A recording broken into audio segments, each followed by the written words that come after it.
So let me know when you guys are ready. Or no, is anybody live? Friendly crew. We're all streaming. Yeah. Streaming to like. You're all streaming? I don't think Okay. live on Okay. TV. I mean, not on, yeah. Okay. Maybe on like our web. So, before we get started, well, we're going to get started anyway. I do want to, offer my condolences to Landon Watson's family. He's the young man who was killed. Law enforcement does not come to work to kill people. On the flip side of that coin, law enforcement doesn't come to work to be killed. And what we had the other night could have very easily ended up with a Daytona Beach sergeant being killed. So at 9:28, we get our first 911 call at 1402 Derbyshire Road for somebody stabbed. 9:31, we get a second call that somebody showed up at a doorstep of another home saying they had been stabbed. We're on location at 9:34 p.m. And based on everything that we're hearing, there's possible victims inside of the home, other victims inside of the home, the stabbers inside of the home. We call for mutual aid. And what that means is surrounding police departments now have the authority to enter the county jurisdiction and take law enforcement action. And with that, Daytona Beach shows up, Holly Hill shows up, and Ormond Beach shows up.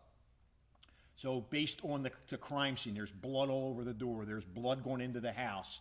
The decision is made to tactically enter the house to look for more victims. And you'll hear the officers and the deputies on body camera footage say that. So they form up, they do exactly what they do, what they're trained to do.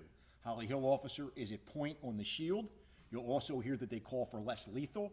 The less lethal is in that line, and then they head in, and you hear them as they're entering the house saying, we're here looking for victims, we're here looking for victims. They're looking for people who are hurt. And as they go in, you'll see the house, it's important to note, is only 900 square feet, if it's even that. So you're in a tiny area, a lot of furniture, and the suspect in this case, Landon Watson, screams and comes right at the Daytona Beach sergeant and gets probably within a millimeter of him, or he may have even struck him with the dagger. This isn't a butter knife. We'll show you a photo. It's a dagger. And with that, everybody opens fire and strikes him. It's important to note that Landon was arrested on 6/20 of 25 for loitering and prowling. And at his arrest, when they asked you different mental health questions, he said that he wanted to die. So clearly, the sad part is there's a mental health issue here. You have two victims who were stabbed, and again, when we show you, this was a dagger. Had that got into the sergeant's neck or the sergeant's head or the sergeant's face or his jugular vein, we'd be having a completely different story. And as we sat back, and I'm not speaking for the chief's going to speak his own words, I watched the videos over and over and over again. I am extremely proud and support 1,001% what those officers did. They didn't go to work that night to kill anybody, and they certainly didn't go to work that night to be killed. It's a sad situation. Now we have to deal with the mental health of the officers that are involved. And again, I do want to extend my sympathies to the family. They did lose an 18-year-old. So, Chief? Thank you, Sheriff. So just to echo that, I too want to extend my sincere condolences to the family of the victim. Like the Sheriff has already stated, this is not something that we responded to with hopes of having to take a life.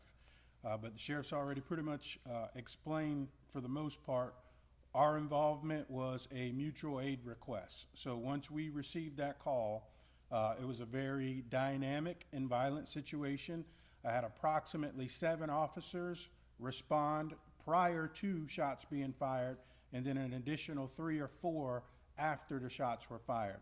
So my initial officers were assigned to, some of them were assigned to the outer perimeter around the residence, and I had approximately 3 of them that were on that entry team. So as we're watching this video, I'm watching them do everything everything possible to try to locate a suspect and help any additional victims that may have been inside of that residence. Because that was originally why they made entry, because the information we had was that there were possibly additional victims inside of that residence. So I also support the decision to go ahead and make entry in there.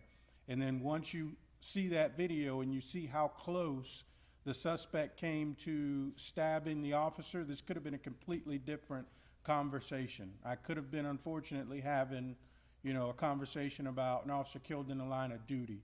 So again, it's unfortunate that, you know, we had to take a life, but, you know, all of the officers are physically okay, but we're following the standard protocol of placing them out on administrative leave while FDLE and the Sheriff's Office runs point on the follow-up investigation. And the Daytona Beach Police Department will fully cooperate with anything that is asked of us from the Sheriff's Office and FDLE. So we're committed to full transparency as far as the follow-up investigation. And I just want to again commend, you know, the Sheriff's Office, Orman, Holly Hill, everybody that responded to that scene, because that is the great thing about serving in law enforcement in our area is when that alert tone goes off, the patch doesn't matter. Any and all available units are going to respond and do our best to, you know, restore safety to our community. So before we play this real quick, somebody had asked me this morning, since April of 2023, we have been to that residence 21 times in that time period. And some of the calls, we'll give you some of the call histories.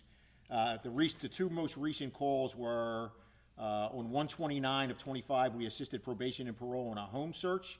On 7/1 of 2025, a disturbance and gunshots was reported. However, when deputies got there, there were no gunshots and there was no disturbance was noted. And then obviously on 7/5, we have the incident that occurs. Andrew, I'll let you hit the button.